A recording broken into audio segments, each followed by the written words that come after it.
Hello everyone, welcome to Editorial Insights where we help you improve your vocabulary and comprehension skills with the help of editorials. और आज हम पढ़ेंगे Delhi NCR में जो air pollution है उसके बारे में। तो ये बार बार न्यूज़ में आता रहता है, लेकिन हर बार कोई डिफरेंट एस्पेक्ट होता है जिसकी बात होती है। तो इस बार एक डिफरेंट पॉइंट ऑफ व्यू से हम इस पॉल्यूशन की प्रॉब्लम को देखेंगे एंड उसमें भी इंपॉर्टेंट वर्ड्स एंड फ्रेजेस जो आएंगे वो भी हम कवर करेंगे। ऑलराइट, एंड अभी 26 जनवरी से लाइव है प्रैक्टिस मॉक की वेबसाइट एंड ऐप पर। तो वहाँ पर आपको अप टू 26% डिस्काउंट मिलेगा on selected video courses and mock test. आपको कूपन कोड यूज़ करना है RD। तो आप अभी अगर आप मॉक्स परचेज करना चाहते हैं या फिर आप प्रिपेयर कर रहे हैं स्क्रैच से वीडियो कोर्सेज के थ्रू बिल्ड करना चाहते हैं जो है अपने कॉन्सेप्ट्स, तो आप ये कूपन कोड यूज़ कर सकते हैं और अभी अपनी प्रिपरेशन स्टार्ट कर सकते हैं। क्योंकि अभी IBPS कैलेंडर भी अभी रिसेंटली आया ही था, ठीक है। तो आपको भी सितंबर अक्टूबर तक आपके पास इतना टाइम है कि आप अगर बिल्कुल बेसिक से भी शुरुआत कर रहे हैं तो आप अच्छे से प्रिपेयर कर सकते हैं।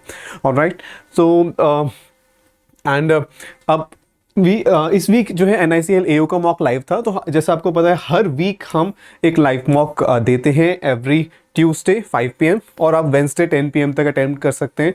और आई एम श्योर आप सभी का रिजल्ट जो है वो अब आ गया होगा, ठीक है, आज। एंड आपने अच्छा परफॉर्म किया होगा या फिर कुछ क्वेश्चंस जो आपने गलत किए होंगे तो आपको उसका भी पता चला होगा एंड आपकी AIR जो है वो आपको पता चली होगी, ठीक है। तो उसी के बेसिस पे आपको देखना है कि कहाँ आपको इम्प्रूव करना है, ठीक है, और आप कहाँ स्टैंड करते हैं अपने कंपटीशन में, ठीक है। क्योंकि कंपेटिटिव एग्जाम में तो आपको पता होना चाहिए कि बाकी लोग कैसा परफॉर्म कर रहे हैं और उनके कंपैरिजन में आपकी क्या परफॉर्मेंस है, ठीक है। तो ये अभी अगर आपने इस वीक नहीं दिया था तो नेक्स्ट वीक भी एक लाइव मॉक होगा, ठीक है, ट्यूसडे होगा। तो जो भी अपकमिंग मॉक होगा, एग्जाम होगा, उसका मॉक लाइव होगा, आप उसको ज़रूर अटेम्प्ट करें। ओके, सो आज जो हम एडिटोरियल डिस्कस करें वो है रॉन्ग ट्री। अब आप सोचोगे कि अभी तो हम बात कर रहे थे दिल्ली में पॉल्यूशन की, तो रॉन्ग ट्री कहाँ से आया, ठीक है। तो एक जो है फ्रेज होता है barking up the wrong tree, idiom, ठीक है, कि मतलब आप जो है प्रॉब्लम को ठीक से सॉल्व नहीं कर रहे। सॉल्यूशन A होना चाहिए पर आप B जो है वो टेक्निक जो है आप यूज़ कर रहे हो, ठीक है। तो आप गलत तरीका यूज़ कर रहे हो किसी प्रॉब्लम को सॉल्व करने के लिए। तो इसलिए यहाँ पर जो टाइटल दिया गया वो है रॉन्ग ट्री।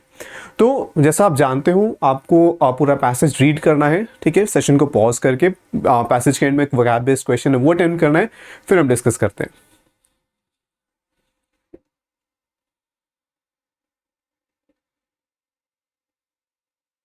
Next,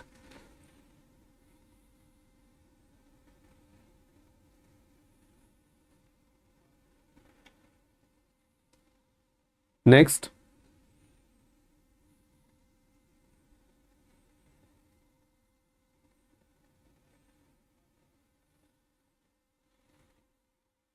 next.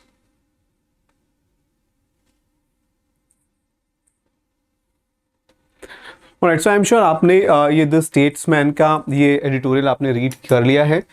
और अब यहाँ पर एक वर्ड था डव टेल, इस पैसेज में यूज हुआ था। तो आपको उसका जो है क्लोजेस्ट वर्ड फाइंड करना है। तो हमारे पास ऑप्शन है detriment, skirmish, inflame, conform and fetter. ये 5 वर्ड्स हैं। आप अपना आंसर मार्क कर लीजिए, ठीक है, and we will discuss in the next session. Alright, तो we will discuss after the editorial, ठीक है। चलो, तो स्टार्ट करते हैं, ठीक है। At least thrice this winter, the government, acting through the Committee on Air Quality Management, imposed restrictions on operation of those diesel and petrol vehicles in Delhi and the National Capital Territory region that were manufactured under emission norms current on the day they rolled out of factories, but which have been overtaken by more stringent standards। ठीक है, तो एक लंबा sentence है first sentence. तो क्या होता है, कई बार हमें शॉर्ट सेंटेंसेस पढ़ने की आदत होती है, लंबा सेंटेंस देख के हम जो है लगता है कि ये क्या है, इसका क्या मीनिंग होगा। तो वो है धीरे धीरे उसको पार्ट्स में आप डिवाइड करके उसको समझने की कोशिश करो। तो यहाँ पर है एटलीस्ट थ्राइस दिस विंटर, ठीक है, हमें बैकग्राउंड मिल गया, 3 बार कोई इवेंट हुआ है इस विंटर में। Okay, so the government acting through this, ये कमेटी का नाम है, गवर्नमेंट इसके थ्रू एक्ट कर रही है, यानी गवर्नमेंट इस कमेटी को इंस्ट्रक्ट करती है और कमेटी एग्जीक्यूट करती है वो सारी चीज़ें। तो क्या किया उन्होंने, इम्पोज की रिस्ट्रिक्शंस। इम्पोज वर्ड होता है आप किसी के ऊपर, जैसे कोई लॉ है, ठीक है, कोई रूल्स हैं, वो आप किसी के ऊपर लागू करते हो और उन्हें वो फॉलो करने होते हैं, इम्पोज करना, ठीक है। तो उन्होंने रिस्ट्रिक्शंस लगाई, लिमिटेशंस लगाई हैं। अब किस पे लगाई हैं, ठीक है, on operation of those diesel and petrol vehicles in Delhi and the national capital territory region that were manufactured under emission norms current on the day. तो किस पे लगाई रिस्ट्रिक्शंस? इन व्हीकल्स पे रिस्ट्रिक्शंस लगाइए, ठीक है, और एंड यहाँ पे दिल्ली में और एनसीआर में, ठीक है, दैट वर मैन्युफैक्चर्ड, ये दैट जो ये रिलेटिव प्रोनाउन है ये किसके लिए यूज हुआ है? द व्हीकल्स, ठीक है, व्हीकल्स के लिए यूज हुआ है। तो that were manufactured under emission norms.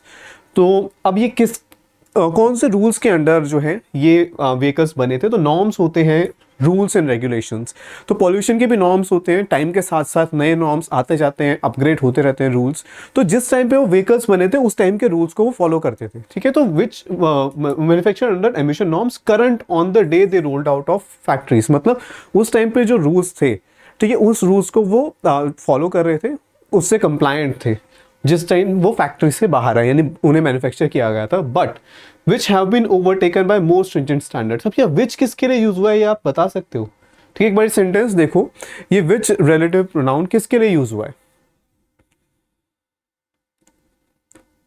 ठीक है, which have been overtaken by more stringent standards.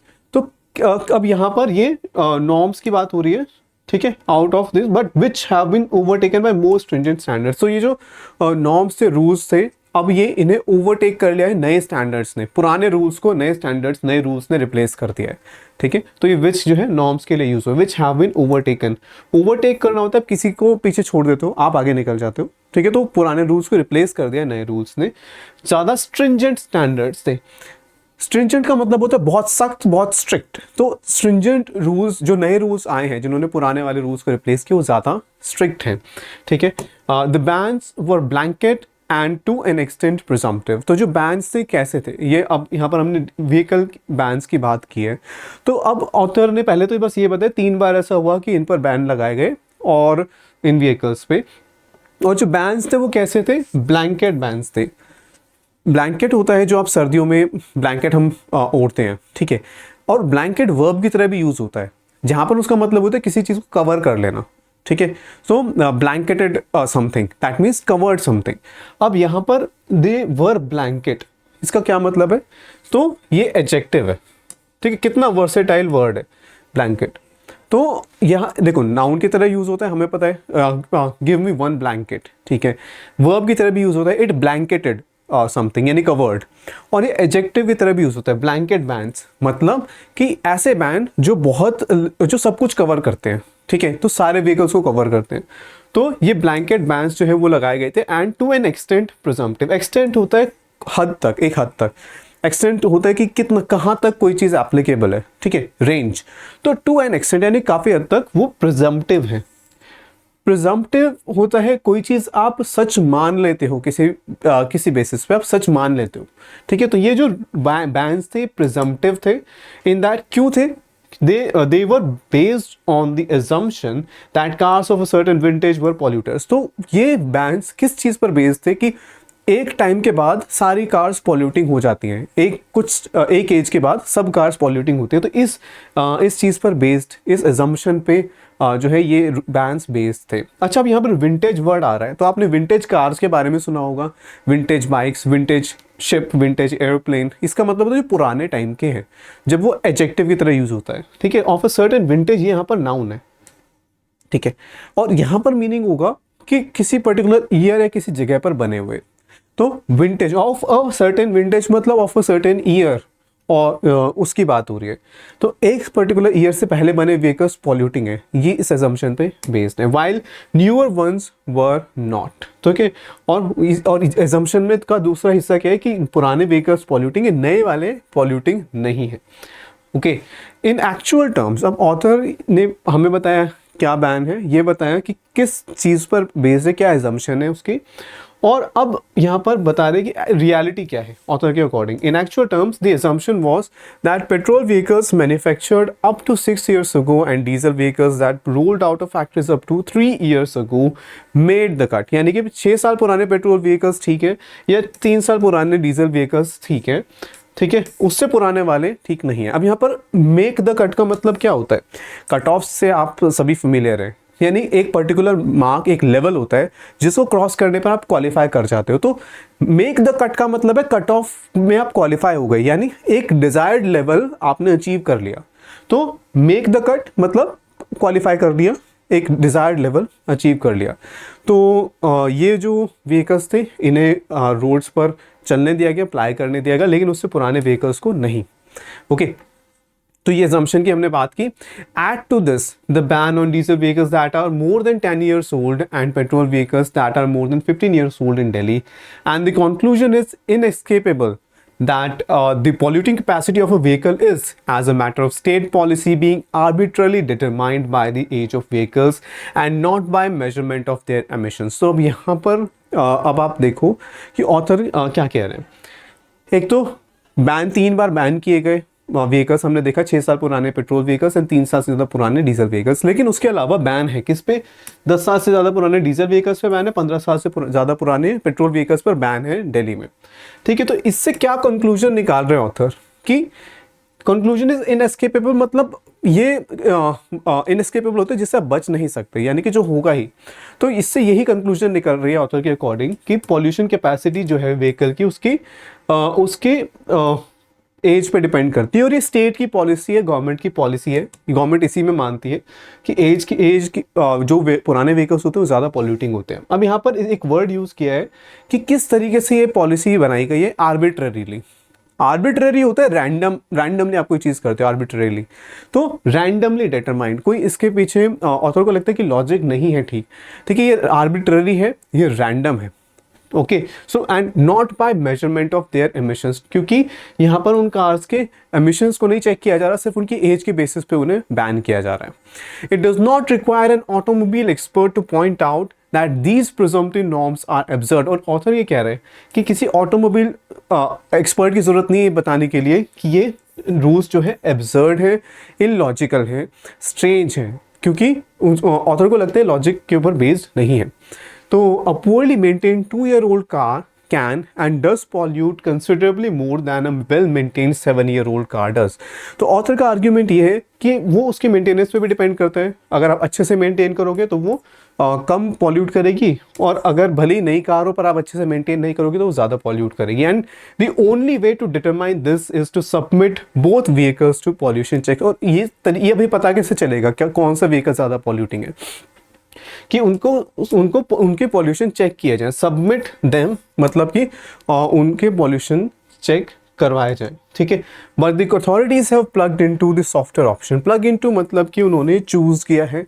ठीक है, प्लग करते हो ना आप जब आप कोई डिवाइस लगाते हो, चलाते हो, तो आप प्लग लगाते हो। तो प्लग इनटू मतलब कि अथॉरिटीज जो हैं उन्होंने ये ऑप्शन चुना। ठीक है, तो plug into the software option, software मतलब जो ईजियर ऑप्शन है कि which one that seems to conveniently dovetail with the larger policy of creating obsolescence। Author का ये कहना है कि ये जो पॉलिसी फॉलो हो रही है ये एक लार्जर पिक्चर में फिट होती है, जो कि है ऑब्सोलेसेंस क्रिएट करना। तो पहले तो हम आते हैं, ये वर्ड आपने पढ़ा होगा ऑब्सोलीट। ठीक है, ये एक एडजेक्टिव है, और ऑब्सोलीट का मतलब होता है कि जो चीज़ पुरानी है आज के टाइम में रेलेवेंट नहीं है। ऑब्सोलेसेंस उसी का ही नाउन है। ठीक है, तो ऑब्सोलेसेंस।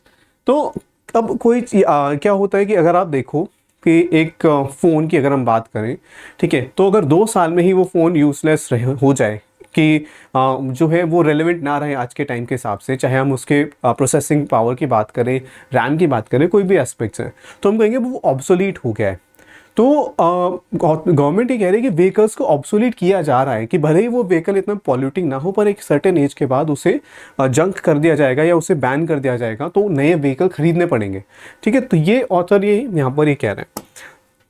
अब यहाँ पर डव टेल का मतलब होता है जैसे जो कारपेंटर्स होते हैं तो वो जब वुडन पीसीस को जॉइन करते हैं तो वो अलग अलग टाइप के जॉइंट्स बनाते हैं। ठीक है, अलग अलग टाइप के लिंक्स बनाते हैं कि अच्छे से फिट हो जाएं जो वुडन पीसेस हैं। तो वो एक टाइप पर जो लिंक होता है वो होता है डवटेल। ठीक है, तो वहाँ से आया है कि कन्वीनियंटली डवटेल मतलब कन्वीनियंटली फिट होता है किसी चीज़ में, किसमें, larger policy of creating obsolescence where it may not be needed. ऐसी जगह पे ऑब्सोलेसेंस क्रिएट करना जहाँ पर ज़रूरत ही नहीं है। ठीक है, भले ही वो अच्छी भले ही कार है लेकिन उसे कहा जाता है कि ये अब बैन हो गई है, नहीं चल सकती। ऐसे ही सिमिलरली जैसे कि फ़ोन्स में है कि भले ही वो फ़ोन ठीक काम कर रहा है लेकिन आपको ऐसा लग सकता है कि अब ये पुराना हो गया है, ये ऑब्सोलीट हो गया है, जबकि ऐसा ना हो। ठीक है, तो at least 2 questions must be asked and answered. अब ऑथर 2 क्वेश्चंस पूछ रहे हैं कि can a country like India which by the most optimistic projections is limping its way to middle income status really afford to be creating obsolescence on such a scale? क्या India जो कि अगर हम सबसे ऑप्टिमिस्टिक एस्टिमेट भी लें, optimistic क्या होता है, सकारात्मक, ठीक है, पॉजिटिव अगर हम फिगर्स भी लें तो इंडिया अभी भी लिम्प कर रहा है, ठीक है, लिम्प कर रहा है on its way to middle income status. अभी मिडिल इनकम स्टेटस मिला नहीं है, हम वहाँ पहुँचने की कोशिश कर रहे हैं। लिम्प करना होता है, एक तो होता है आप दौड़ कर कहीं पहुँच जाओ, एक होता है आप लड़खड़ाते हुए, ठीक है, धीरे धीरे वहाँ आप अपने किसी गोल तक पहुँचते हो। तो लिम्प करना वो होता है। तो स्लोली धीरे धीरे वो इंडिया मिडिल इनकम स्टेटस पे आ रहा है। तो क्या हम ये अफोर्ड कर सकते हैं कि इस स्टेज पे हम इतने बड़े लेवल पे व्हीकल्स को जो है बैन कर दें और उनको फिर जंक कर दें, भले ही वो ठीक हो सकता है उनके एमिशंस इतना ज़्यादा ना हो, ठीक है।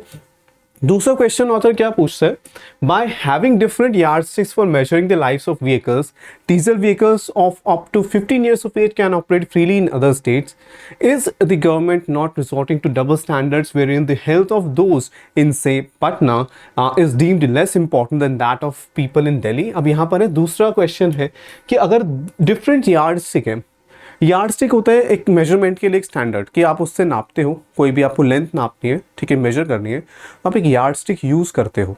तो यार्डस्टिक से आप कंपेयर करते हो कि ठीक है ये इतना एक यार्ड है, तो अगर किसी और चीज़ की आपको लेंथ में कंपेयर करनी है तो आप उस यार्डस्टिक से करोगे।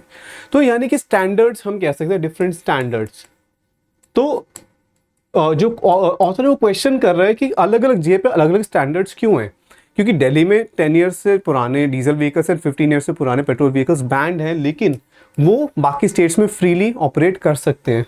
तो ये गवर्नमेंट जो है वो क्वेश्चन करे is resorting to double standards. Resort to होता है जब आप किसी डिफिकल्ट सिचुएशन में आप एक थोड़ा एक्सट्रीम एक्शन ले लेते हो, एक्सट्रीम डिसीजन ले लेते हो। तो कहीं गवर्नमेंट एक एक्सट्रीम डिसीजन तो नहीं ले रही है यहाँ पे कि गवर्नमेंट डबल स्टैंडर्ड्स तो शो नहीं करी है, यानी कि अलग अलग लोगों के लिए अलग अलग जो है सेट्स ऑफ रूल्स हैं या फिर कहीं की स्टैंडर्ड्स हैं, ठीक है। Where in the health of those in से पटना, फॉर एग्जाम्पल, से मतलब यहाँ पर फॉर एग्जाम्पल से पटना इज डीम्ड होता है कंसिडर करना, मानना किसी चीज़ को, deemed less important than that of people in Delhi, क्योंकि दिल्ली में तो व्हीकल्स जल्दी जंक हो जाते हैं, जल्दी उनको बैन कर दिया जाता है, लेकिन बाकी जगह कंट्री के वहाँ पर तो ये ऑपरेट करते हैं। तो क्या वहाँ के लोगों की लाइफ ज़रूरी नहीं है? तो ये डिफरेंट स्टैंडर्ड्स क्यों हैं?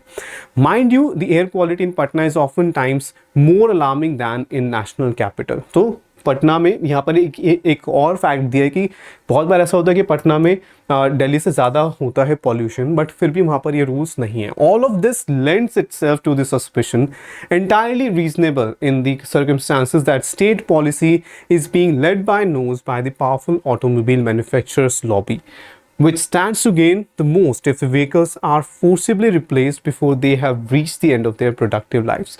तो यहाँ पर है कि ऑथर को ये सस्पिशन होता है शक होना, ठीक है, संदेह होना कि, और ऑथर को लगता है लॉजिकल है ये चीज़ कंक्लूड करना कि जो स्टेट पॉलिसी है, जो रूल्स बनाए जा रहे हैं, वो लेड बाय नोज होता है कंट्रोल करना किसी को।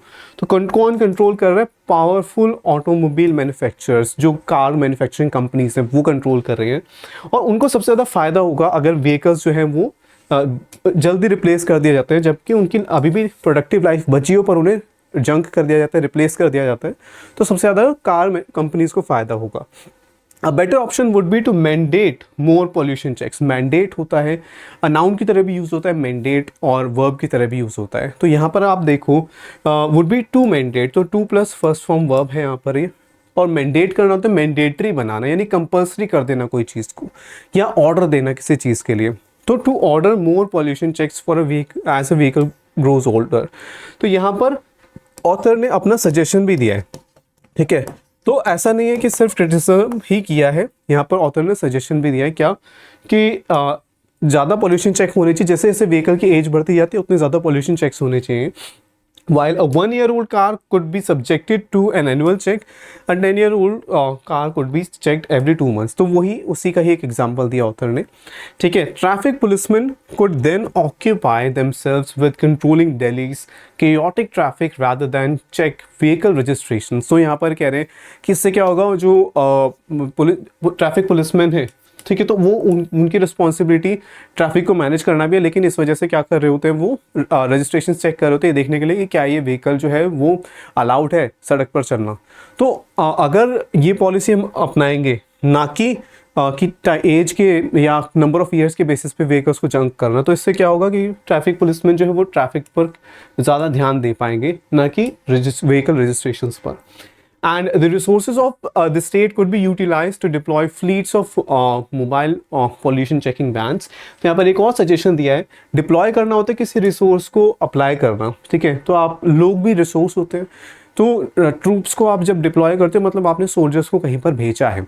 ऐसे ही जब आप वैन्स की फ्लीट्स को डिप्लॉय करो, यानी कि आपने फ्लीट्स जो है वो फ्लीट क्या होता है, ग्रुप ऑफ, यहाँ पर अगर शिप्स होता है वैसे यहाँ पर वैन्स की बात हो रही है, तो उन ग्रुप ऑफ वैन्स, तो उनको आपने एक्वायर कर लिया, अब आप उनको जो है अप्लाई कर रहे हो, यूज़ कर रहे हो सिटी में.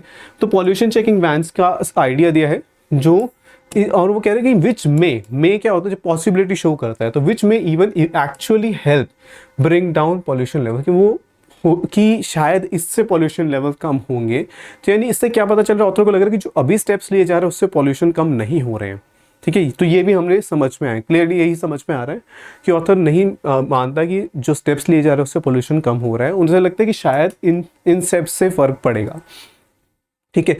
मे मॉडल वर्ब है, और ठीक है मे इवन एक्चुअली हेल्प, तो ये फर्स्ट फॉर्म वर्ब आएगा जो उसके बाद मेन वर्ब है, ठीक है. और एडवर्ब्स है उसके पहले, यहाँ पर मेन मॉडल वर्ब के बाद जो मेन वर्ब आता है वो फर्स्ट फॉर्म वर्ब में आता है, हेल्प, ठीक है. और हेल्प के बाद भी जो आता है फर्स्ट फॉर्म वर्ब ही हम यूज़ करते हैं, तो ब्रिंग डाउन, ठीक है, ब्रिंग डाउन पॉल्यूशन लेवल्स. तो ये हमने एडिटोरियल देखा द स्टेट्समैन का. एंड यहाँ पर एक वर्ड था डवटेल, तो याद करो कि डवटेल होता है किसी चीज़ से एग्री करना, लिंक होना किसी चीज़ से. तो उसका सिमिलर मीनिंग कौन सा वर्ड कन्वे करता है, detriment, skirmish, inflame, confirm, better. तो ये है कॉन्फॉर्म. कॉन्फॉर्म होता है, एक होता है कन्फर्म, ठीक है, एक होता है कन्फर्म, एक होता है कॉन्फॉर्म, ठीक है. तो कन्फर्म होता है कि आप FIRM, कि आप कहते हो ना कि आप प्लीज़ ये कन्फर्म कर दो ये ठीक है नहीं है, तो मतलब आप ये बताते हो हाँ यस या नो कि ठीक है या नहीं है, तो वो कन्फर्म होता है. और अगर आप कॉन्फर्म करते हो FORM, यानी कि आप एग्री करते हो बाकी चीज़ों से, बाकी चीज़ों के जैसे ही हो आप भी, ठीक है, जिस लेवल पे है उसी लेवल पे ये चीज़ भी है, ठीक, बाकी उसे सिमिलर है. तो कन्फर्म जो है वो डवटेल से सिमिलर है, तो डी आंसर होगा. अच्छा, बाकी वर्ड्स का मीनिंग क्या होगा, डेट्रीमेंट होता है हार्म, ठीक है, तो ये भी नहीं है. स्कर्मिश क्या होता है, स्कर्मिश इज कॉन्फ्लिक्ट, ठीक है, वायलेंट क्लैश, दो लोगों के, दो ग्रुप्स के बीच में, दो कंट्रीज के बीच में, तो ये भी नहीं होगा. इन्फ्लेम होता है किसी नेगेटिव चीज़ को बढ़ाना, ठीक है, भड़काना, तो जो सी है वो भी इनकरेक्ट होगा, जैसे इन्फ्लेम द वायलेंस, तो वायलेंस को बढ़ाया, ओके. एंड जो फेटर है, फेटर का मतलब क्या होता है, चेन, ठीक है. तो फेटर जो है, अब ये वर्ब और नाउन दोनों की तरह यूज होता है. फेटर मतलब होता है चेन, अनफेटर का मतलब होता है किसी को रिलीज कर देना चेन से, लेकिन वो सिमिलर नहीं है डवटेल से, तो इसका आंसर होगा डी. और ये सभी वर्ड्स हम पहले एडिटोरियल्स में कवर कर चुके हैं, ठीक है. तो अगर आप रेगुलरली फॉलो कर रहे हैं तो वही वर्ड्स आपको यहाँ भी देखने को मिलेंगे, रिवीजन होगी बार बार, तो जो वर्ड्स जनरली आते रहते हैं एडिटोरियल्स में आपको याद होंगे, ठीक है. बैठ के ऐसे रटना नहीं है, कोशिश करनी है वर्ड को पढ़ के उसका मीनिंग क्या हो सकता है, क्योंकि हमने कई बार कवर किया, धीरे धीरे याद होने लगेंगे, ठीक है. तो जो इंपॉर्टेंट वर्ड्स एंड फ्रेजेस हैं आपके रेफरेंस के लिए हैं, आप इनका स्क्रीनशॉट ले सकते हो, ठीक है. So I hope you enjoyed today's session, and do let us know in the comment section how this is helping you, and a really happy Republic Day to you all. Thank you.